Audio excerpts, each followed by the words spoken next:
O presidente dos Estados Unidos, Joe Biden, garantiu ao presidente ucraniano, Volodymyr Zelensky, nesta quinta-feira, que o forte apoio dos Estados Unidos à sua guerra será mantido, apesar da oposição de alguns legisladores,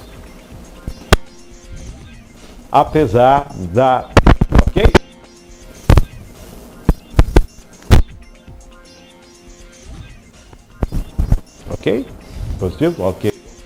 Então, o presidente dos Estados Unidos, Joe Biden, garantiu ao presidente ucraniano, Zelensky, que o forte apoio dos Estados Unidos à guerra para repelir os invasores russos será mantido, apesar da oposição de alguns legisladores republicanos ao envio de mais bilhões em ajuda.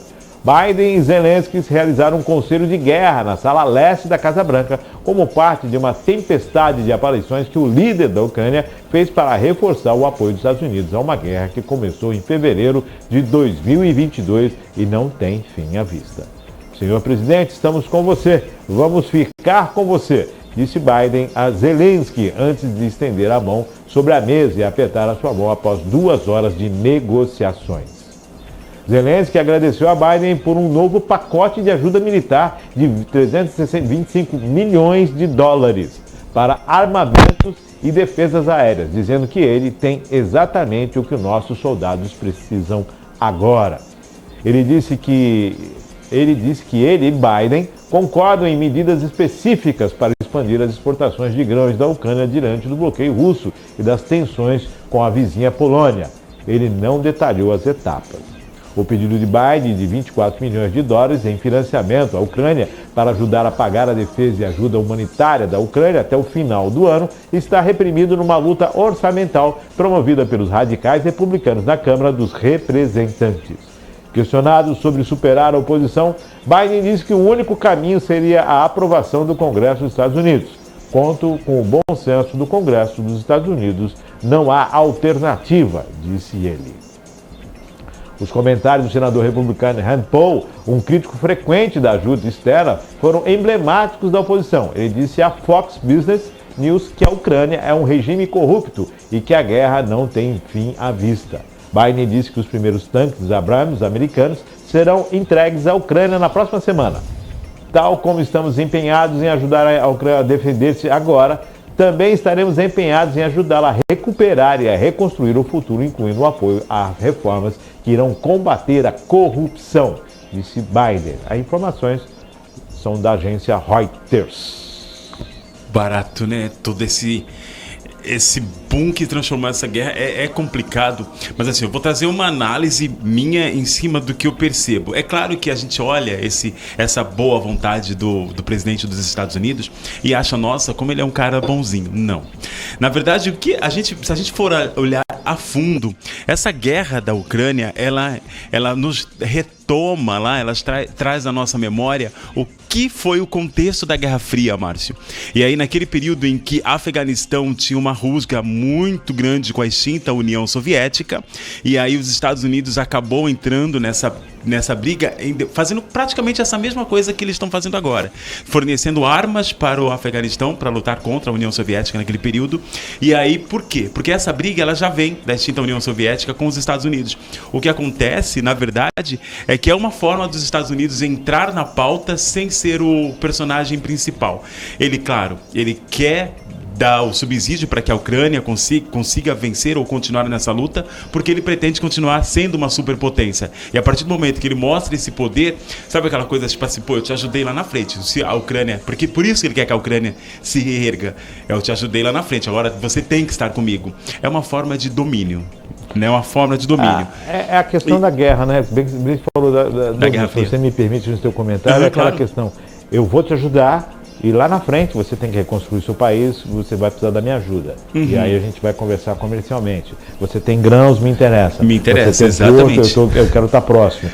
A China está ali, eu estou aqui. É a questão do A domínio. China está do lado de lá e está do Exato. lado de cá. Entendeu? Então, Você vê como essa questão do Geopolítica, poder, de geopolítica de poder e de domínio dos países, ela entra nesse contexto.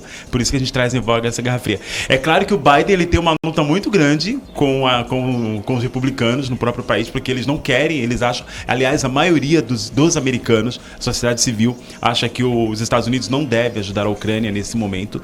É um assunto muito delicado, porque existem pessoas, Márcio, que não têm esse livre-arbítrio, que não querem estar nessa guerra e que estão sofrendo.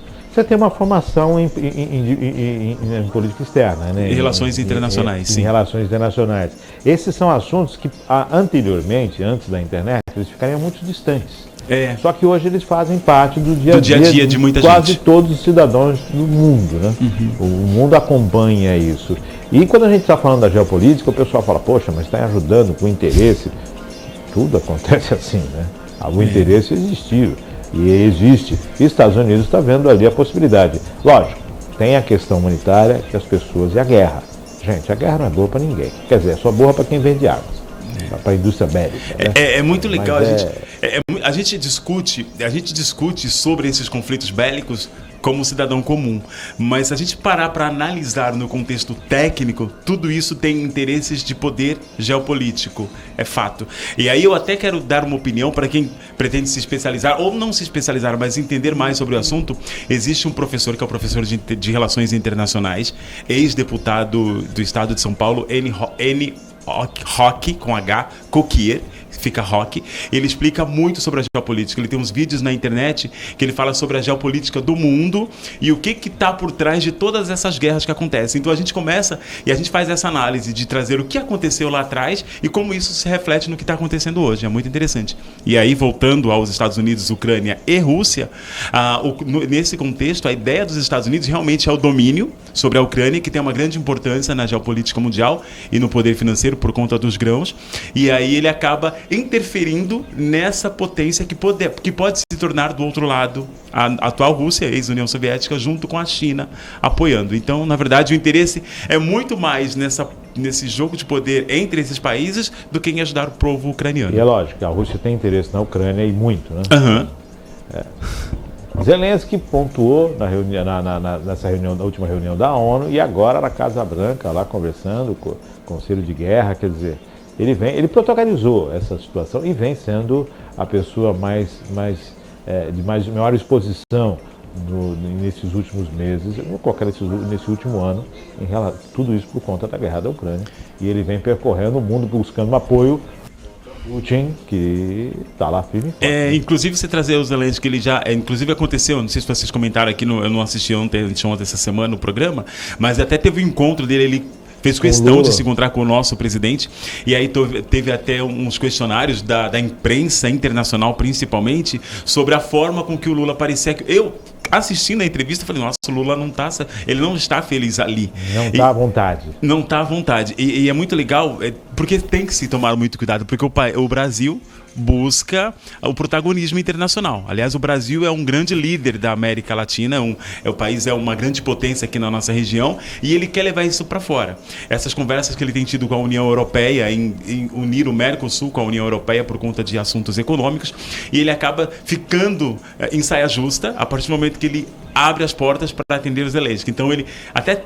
Claro, tem um fator muito mais importante, que é ele não poderia sair numa foto rindo com um presidente que está para discutir sobre fatores de guerra.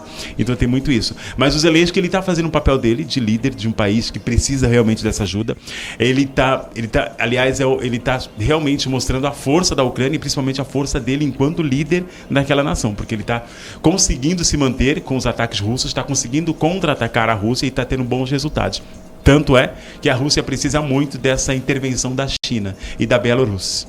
E lembrando, você falou muito bem a posição do Brasil, que já falei várias vezes aqui, se negou em vender armamentos, porque não vende armamentos para países que estão em conflito.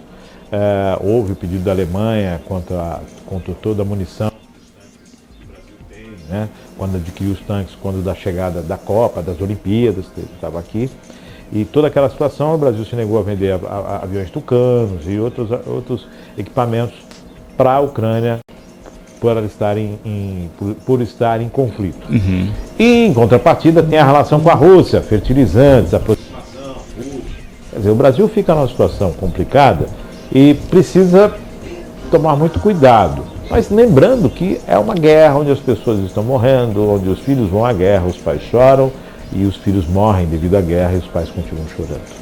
Então é uma situação que, se puder entrar para ser a união e buscar a solução, é a melhor coisa. Porque protagonizar agora só se for nesse sentido. Na verdade, a sociedade internacional questiona o fato do Brasil ficar em cima do muro nessa situação. Na verdade, eu diria, eu colocaria essa posição de uma outra forma. O Brasil já tem um histórico de diplomacia, entre outros países. O Brasil, ele tem esse histórico. E eu acho que o Lula está sendo... Tá tudo bem, que ele podia ser muito mais enfático e falar, não, eu acho que você tem razão e você não tem razão, e continuar sendo diplomático dessa forma.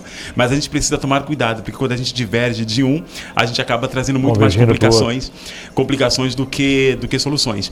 Mas ele tem do lado dele o Celso Amorim, que é um grande diplomata, um grande nome da diplomacia brasileira, que tem atuação internacional, que é muito respeitado pela sociedade internacional e pode trazer e traz opiniões palpáveis para o Lula enfrentar essa questão e continuar no protagonismo e realmente tentar trazer a paz para esses conflitos. Já se passou o primeiro ano da guerra e agora nós estamos indo para o terceiro ano. Segundo ano da guerra. 2022 iniciou, segundo ano, sim. Segundo ano da guerra. Fez um ano agora, um ano e meio. Não dá para observar esse conflito dessa forma. A gente já tem históricos de conflitos e já sabe onde é que isso pode acabar.